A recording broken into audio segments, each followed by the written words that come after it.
तो गाइस पिछले एपिसोड में हमने देखा था जूजी और रेड मैजिक स्टोन इकट्ठा करने के लिए मार्केट में आए होते हैं कि तभी वहाँ पे एक गोल्डन टर्टल मॉन्स्टर आ जाता है जो हंसते हुए कहता है हा हा हा, आज तो मेरा लकी दिन है, इधर तो इतने सारे लोग हैं, मुझे भी व्यापार करना है, मेरे पास एक लड़के के बारे में जानकारी है। लेकिन वे सभी उसकी बातों को इग्नोर करते हुए उसके ऊपर अटैक करने के लिए बढ़ जाते हैं। तभी कोई कहता है रुको, चलो हटो मेरे रास्ते से, और फिर हमें उसे दिखाते हैं। यह रेड होती है जो बियर मॉन्स्टर को एक जोरदार लात मारती है और दो शॉट निकालते हुए कहती है लड़का कहाँ है, लड़का कैसा लड़का, क्या वो अमीर है, क्या उसे पटाना आसान है। लेकिन वे सब तो बियर मॉन्स्टर को एक ही किक में हारता देख हैरान हो जाते हैं। तभी जूझी रेड को देखते हुए कहता ओ गॉड, ये उसने फिर से किया, आखिर वे इतने बड़े शॉट को निकाली कहाँ से। फिर टर्टल मॉन्स्टर बियर मॉन्स्टर को इतनी गंदी तरह पिटाता देख घबराते हुए कहता अरे नहीं रुको रुको, मैं बताता हूँ। मैं जब रास्ते में आ रहा था तो मैंने एक अजीब से बंदे को देखा जो कह रहा था कि वे हमारे डोंगिंग पर्वत पर कब्जा कर लेगा, और उसके साथ मैंने नयून गुफा के कुछ फॉक्स डीमन को भी देखा था जो उसके साथ मजे से जा रही थी। तभी लायन मॉन्स्टर कहता क्या उस कमीने ने फॉक्स डीमन को भी अपनी तरफ कर लिया, मैंने तो उनका स्वाद चखा भी नहीं, मैं उसे टुकड़ों में बांट दूंगा, फिर उसका लेवल क्या है। तो टर्टल मॉन्स्टर बताता हालांकि मैं उससे काफी दूरी पे था, पर मेरे ख्याल से उसका लेवल मॉर्टल रियलम के मीडियम लेवल पे हो सकता है। तभी जीव रेड को कहता है इंटरमीडिएट लेवल और मॉर्टल लेवल क्या है। तो रेड बताती है इंटरमीडिएट लेवल कल्टीवेशन का एक लेवल है। हमारे यहाँ हम जब गेम खेलते हैं तो उसमें कैसे लेवल अप का सिस्टम होता है, तो ठीक इसी तरह इसमें भी लेवल अप का सिस्टम है। रेड बोलती है हमारे यहाँ कल्टीवेशन का 4 रियलम है, जिसमें कि सबसे नीचे मॉर्टल रियलम, फिर अर्थ रियलम, हेवनली रियलम और आखिर में मॉर्टल रियलम, जिसमें कि मेरा लेवल मॉर्टल रियलम के इंटरमीडिएट लेवल पे है। लायन कहता है खैर तब तो यह बहुत बड़ी समस्या है। वहीं पे एक रेड जैसे दिखने वाला मॉन्स्टर होता है जो कहता है यंग मिस अब आप क्या करने वाली हैं,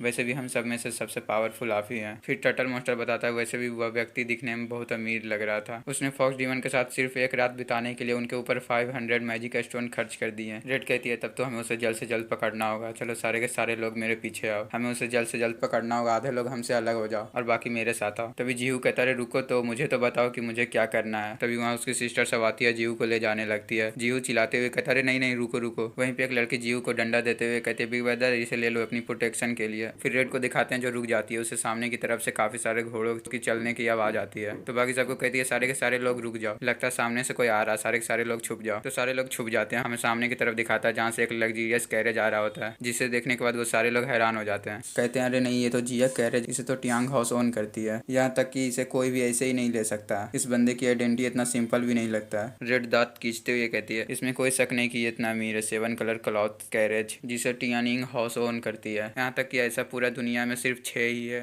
ये अमीर लोग, इनका जीवन बहुत आसान होता है। और फिर हमें उस बंदे को दिखाया जाता है जिसके दोनों तरफ लड़कियां होती है, इनके बीच में यह ठरकी बुढ़ा चर्म सुख की पूर्ति कर रहा होता है, हंसते हुए कह रहा होता है मेरा नाम 100 आंखों वाला दानव है, मैं अपने ताओवादी संपदा के मुख्यालय से आया हूँ और मुझे यहाँ भेजा गया कि मैं इस डोंगिन पर्वत को अपने कब्जे में कर लूँ। रेड रोते हुए कह रहे थे इन अमीर लोगों को देखो, मुझ जैसे गरीब को यह देखना सचमुच कठिन है। फिर हमें ठरकी बुढ़े को दिखाते हैं जो लड़कियों से चिपक रहा होता है, जिसमें एक लड़की कहती है तुम अब हमारे साथ क्या करने वाले हो। ठरकी बुढ़ा हवस दिखाते हुए कहता है तुम बहुत सुंदर हो, चलो ना कुछ नोटी चीजें करते हैं। तभी जीव को दिखाते हैं जो कहता है होली सेट ये नहीं हो सकता, मैंने कल ही कहा था कि इससे दूर रहे और वो अभी मेरे सामने है।